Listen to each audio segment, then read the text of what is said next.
আসসালামু আলাইকুম প্রিয় ভিউয়ার্স, আজকের পর্বে আপনাদেরকে স্বাগতম। আজকে আমি আপনাদের দেখাবো কিভাবে নেবুলাইজার মেশিন দিয়ে নেবুলাইজ করতে হয়। এই যে এটা হচ্ছে নেবুলাইজার মেশিন। আমরা এখন এই মেশিনটা ইউজ করব। কিভাবে ইউজ করতে হয় সেটা শিখব।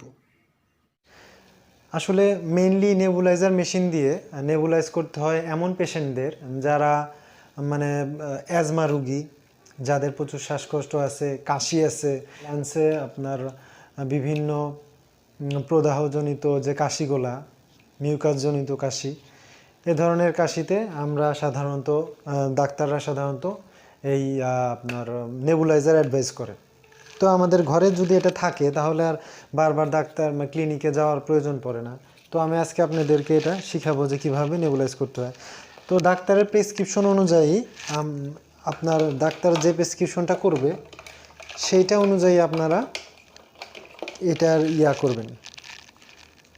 তো আমি আপনাদের দেখাচ্ছি, এই যে সালটোলিন আছে, সাধারণত যেটা ডাক্তার অ্যাডভাইস করে, সালটোলিন অ্যাডাল্টদের জন্যে 1 ml এবং ইপ্রেক্স 1 ml।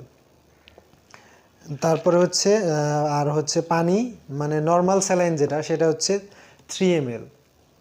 তো এই হলো 4 ml, এবং বাচ্চাদের ক্ষেত্রে 0.5 ml সালটোলিন সলিউশন, আর হচ্ছে ইপ্রেক্স সলিউশন 0.5 ml, এবং নর্মাল স্যালাইন 2.5 ml বাচ্চাদের ক্ষেত্রে। তো আজকে আমি আপনাদেরকে দেখাচ্ছি কিভাবে এটা করতে হবে। আমরা প্রথমে সিরিঞ্জ দিয়ে সালটোলিন সলিউশনটা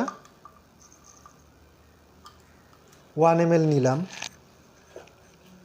এটা হচ্ছে এখানে যে মাস্কের এখানে দেওয়ার জায়গা আছে, তো আমরা এখানে এভাবে দিয়ে দিব।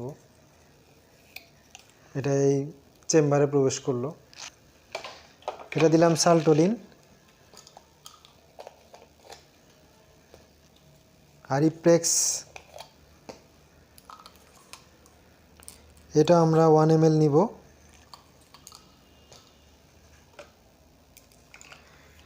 দিয়ে দিলাম, এবং normal saline 3 ml। Normal saline আপনারা দেখতে পাচ্ছেন 3 ml আমি নিব অ্যাডাল্টদের জন্য। এই নর্মাল স্যালাইন, যেটা আইভি স্যালাইন আর কি, 3 ml নিলাম, এখানে দিয়ে দিলাম। আচ্ছা, আমার মেডিসিন ডাইলেট করা হয়ে গেল।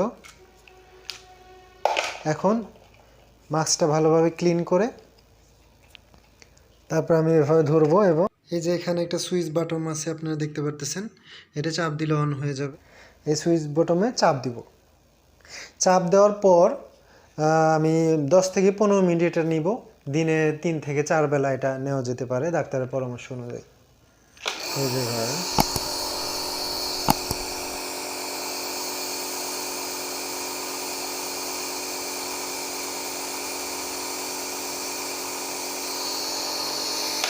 তো তারপরে আমরা আবার এটা রেখে দিব।